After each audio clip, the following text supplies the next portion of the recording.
Today we are joined by Lieutenant Colonel VINDMAN and Jennifer Williams.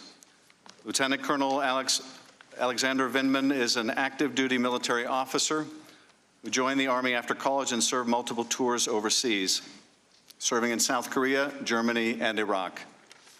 He was deployed to Iraq at a time of heavy fighting and was awarded a Purple Heart after being wounded by a roadside bomb.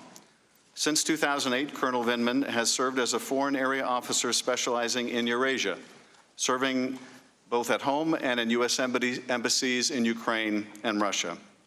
He has served as a politico-military affairs officer for Russia for the chairman of the Joint Chiefs of Staff. He joined the Trump administration in July 2018 when he was asked to serve on the National Security Council. Jennifer Williams began her career in government service in 2005. Shortly after graduating from college, when she joined the Department of Homeland Security as a political appointee during the George W. Bush administration, and after working as a field representative on the 2004 Bush-Cheney presidential campaign. She joined the Foreign Service the following year, completing tours in Jamaica, Beirut, and Lebanon.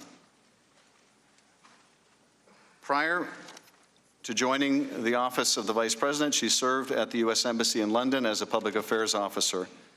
In April 2019, Ms. Williams was detailed to the office of the Vice President, Mike Pence, where she serves as a special advisor on his foreign policy team covering Europe and Russia issues.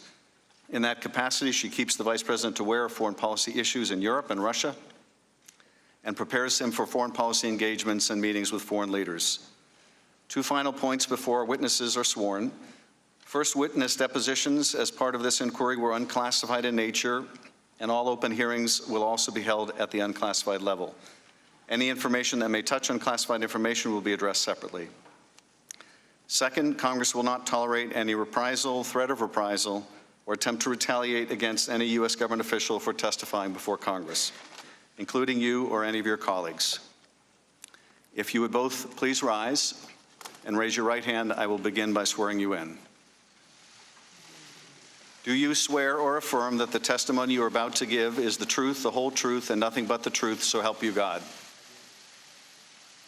Let the record show the witnesses have answered in the affirmative. Thank you, and you may be seated. The microphones are sensitive, so please speak directly into them. Without objection, your written statement will be made part of the record. With that, Ms. Williams, you are now recognized for your opening statement, and when you are concluded, Lieutenant Colonel VINDMAN, you are recognized immediately thereafter for your opening statement. Ms. Williams. Thank you, Chairman Schiff, Ranking Member Nunes, and other members of the committee for the opportunity to provide this statement. I appear today pursuant to a subpoena and am prepared to answer your questions to the best of my abilities. I have had the privilege of working as a Foreign Service officer for nearly 14 years, working for 3 different presidential administrations, 2 Republican and 1 Democratic. I joined the State Department in 2006 after serving in the Department of Homeland Security under Secretary Michael Chertoff. It was with great pride and conviction that I swore an oath to uphold and defend the Constitution, administered by a personal hero of mine, former Secretary of State Condoleezza Rice. As a career officer, I am committed to serving the American people and advancing American interests abroad in support of the President's foreign policy objectives. I've been inspired and encouraged in that journey by the thousands of other dedicated public servants who I'm proud to call colleagues across the Foreign Service, Civil Service, military, and federal law enforcement agencies. I have served overseas tours in Kingston, Jamaica, Beirut, Lebanon, and London, United Kingdom. I have worked to implement humanitarian assistance programs to serve millions of victims of the Syria conflict, and served as an advisor on Middle East issues to the Deputy Secretary of State. And this spring, it was the greatest honor of my career to be asked to serve as a special advisor to the Vice President for Europe and Russia.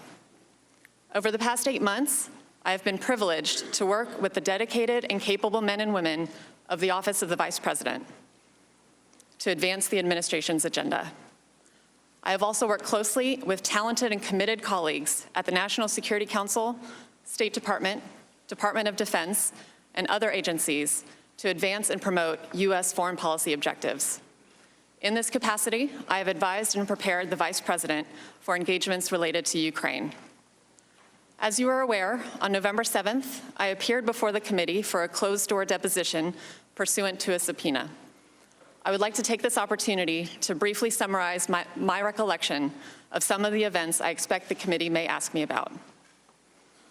On April 21st, Volodymyr Zelensky won the Ukrainian presidential election.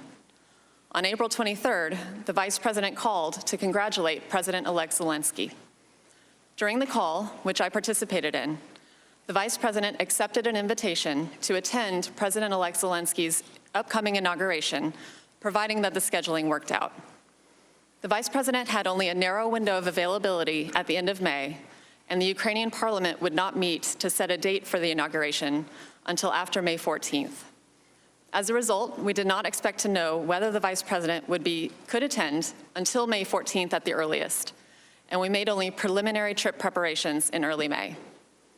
On May 13th, an assistant to the Vice President's Chief of Staff called and informed me that President Trump had decided that the Vice President would not attend the inauguration in Ukraine. She did not provide any further explanation. I relayed that instruction to others involved in planning the potential trip.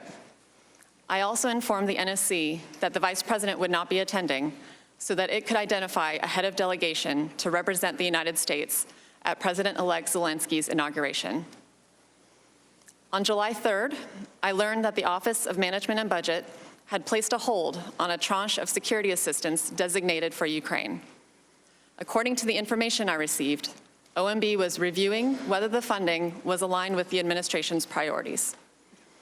I subsequently attended meetings of the Policy Coordination Committee, where the hold on Ukrainian security assistance was discussed. During those meetings, representatives of the state and defense departments advocated that the hold should be lifted, and OMB representatives reported that the White House Chief of Staff had directed that the hold should remain in place. On September 11th, I learned that the hold on security assistance for Ukraine had been released. I have never learned what prompted that decision. On July 25th, along with several of my colleagues, I listened to a call between President Trump and President Zelensky, the content of which has since been publicly reported. Prior to July 25th, I had participated in roughly a dozen other presidential phone calls. During my closed-door deposition, members of the committee asked about my personal views and whether I had any concerns about the July 25th call. As I testified then, I found the July 25th phone call unusual because, in contrast to other presidential calls I had observed, it involved discussion of what appeared to be a domestic political matter. After the July 25th call, I provided an update in the Vice President's daily briefing book, indicating that President Trump had a call that day with President Zelensky. A hard copy of the memorandum transcribing the call was also included in the book. I do not know whether the Vice President reviewed my update or the transcript. I did not discuss the July 25th call with the Vice President or any of my colleagues in the Office of the Vice President or the NSC.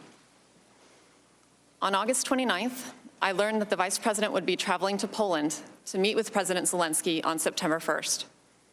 At the September 1st meeting, which I attended, President Zelensky asked the Vice President about news articles reporting a hold on U.S. security assistance for Ukraine. The Vice President responded that Ukraine had the United States' unwavering support and promised to relay their conversation to President Trump that night.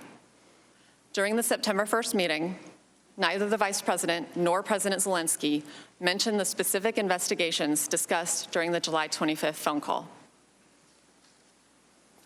Thank you again for the opportunity to provide this statement. I'd be happy to answer any questions.